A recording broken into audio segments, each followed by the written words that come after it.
Bismillahirrahmanirrahim. Assalamualaikum warahmatullahi wabarakatuh. Perkenalkan, saya Rohana, mahasiswa IAI Al-Ajiz, Prodi PBA, dengan NIM 12201020032. Untuk memenuhi tugas kuliah mata kuliah ilmu mantik yang diampu oleh Al-Ustadz Muhammad Hasim Panirin, SPDI MAPD, pada kesempatan ini saya akan menjelaskan materi tambahan yang diikutkan pada kias. Apa saja materi tambahan yang diikutkan pada kias itu? Yalhaqu bi qiyasil mantiqi al-qiyasul murakkab wal istira'u wat tamsil. Jadi kias dalam ilmu mantik itu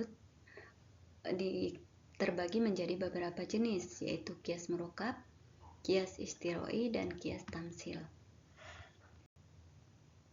Nah, di sini saya akan membahas berkenaan dengan kias murakkab. Apa itu kias murakkab? Al-qiyasun murakkab huwa qiyasun murakkabun min qiyasaini basitoini au min iddati akisatin bihaisu takunu natijatun kulli minha muqaddimatan liqiyasin yasluhu. Jadi kias murakkab itu adalah kias yang tersusun dari dua kias basit. Kias basit ini adalah kias yang simpel atau lebih, di mana hasil dari masing-masing kias itu digunakan sebagai premis atau muqaddimah bagi kias berikutnya. Nah, itu pengertian daripada kias murakkab. Nah, selanjutnya kita memasuki contoh. Contoh yang pertama yaitu hadza zahabun. Ini adalah emas. Ini adalah emas, itu disebutnya muqaddimah kubro, muqaddimah sugro. Wa kullu zahabin ma'danun. Setiap emas adalah logam. Ini disebut muqaddimah kubro, yang mana muqaddimahnya itu diambil dari natijah daripada premis pertama. Wa kullu ma'dinin yatamaddadu bil hararah. Setiap logam dapat memuai karena panas. Nah, ini juga logam, ini diambil dari natijah sebelumnya, dijadikan muqaddimah untuk premis selanjutnya. Fahadza yatamaddadu bil hararah. Nah, jadi kesimpulannya atau natijahnya itu ini memuai karena panas. Artinya, kesimpulan dari kias pertama itu dipakai untuk membentuk kias kedua atau selanjutnya. Ini adalah contoh daripada kias murakkab. Nah, untuk penjelasan secara strukturnya, kias pertama ini adalah emas. Setiap emas adalah logam. Maka kesimpulannya ini adalah logam. Itu disebut kias pertama. Kias pertama ini disebut dengan qiyasul sabik. Apa itu qiyasul sabik? Qiyasul sabik itu kias yang natijahnya dijadikan muqaddimah suro bagi kias berikutnya. Itu disebut dengan kias sabik.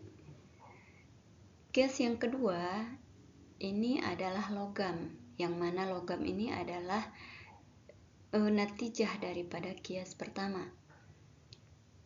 Selanjutnya, logam dapat memuai karena panas. Maka kesimpulannya ini memuai karena panas. Nah, kias yang kedua ini disebut dengan kias al-lahiq.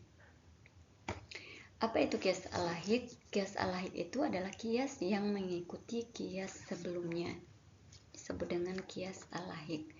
Jadi, kedua kias ini tersusun secara berurutan. Yang pertama disebut kias sabik atau kias sebelumnya, dan yang kedua itu disebut kias al-lahiq atau kias setelahnya atau yang mengikutinya. Nah, itu adalah contoh daripada kias murakkab dan penjelasan secara strukturnya. Nah, adapun jenis-jenis dari kias murakkab, ya kias murakkab itu terbagi menjadi dua bagian, Yang pertama itu mutasilin an-natais, yaitu kias murakkab yang natijahnya disebutkan dengan jelas, yang menjadi muqaddimah suruh bagi muqaddimah berikutnya. Contoh, hadza sajarun, ini adalah pohon. Ini adalah pohon disebut dengan muqaddimah suruh.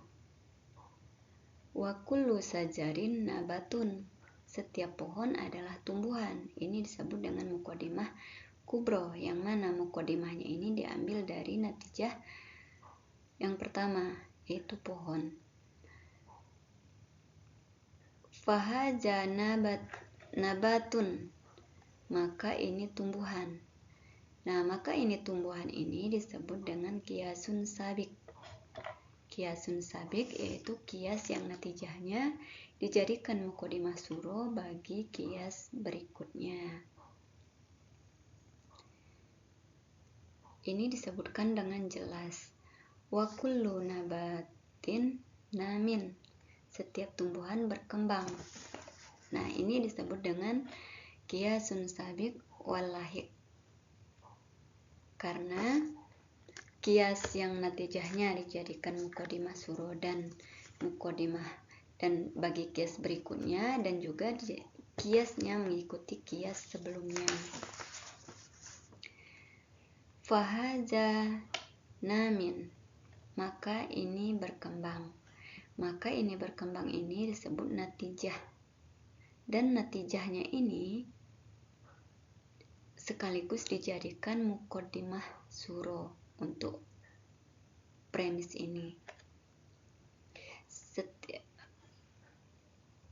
Wa kullu namin muhtajun ilal ghizai, setiap yang hidup membutuhkan makan. Ini disebut muqaddimah kubro. Fahaza mahtajun ilal ghizai, maka ini membutuhkan makan. Nah, ini disebut dengan natijah atau kesimpulan.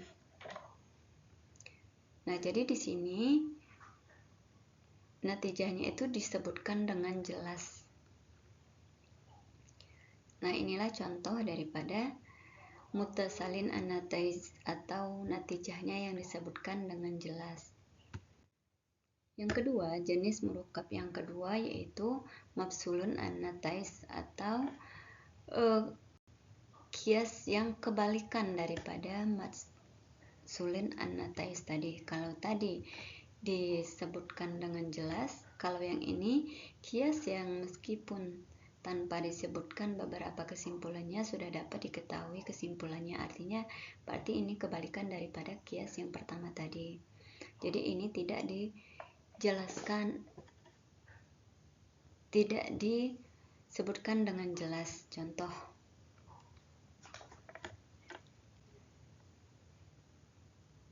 Contoh haza sajarun. Nah, ini muqaddimah suruh. Ini pohon disebutnya muqaddimah suruh. Wa kullu sajarin nabatun, setiap pohon adalah tumbuhan. Ini disebut dengan muqaddimah kubro.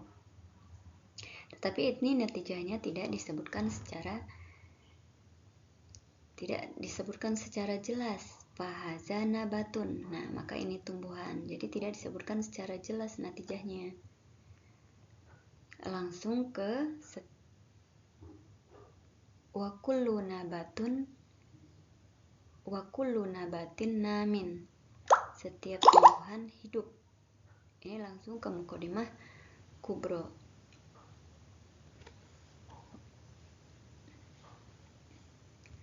Fahaza namin, maka ini hidup.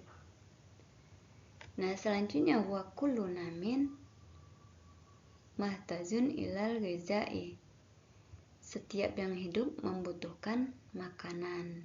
Nah, ini tidak disebutkan secara jelas. Cuman di akhir disebutkan fahaza mahtazun ilal ghizai. Nah, maka ini membutuhkan makanan. Di kesimpulan terakhir baru disebutkan natijahnya dengan jelas. Nah, ini adalah contoh daripada kias murakkab muttasilun an-natais atau tidak disebutkan dengan jelas.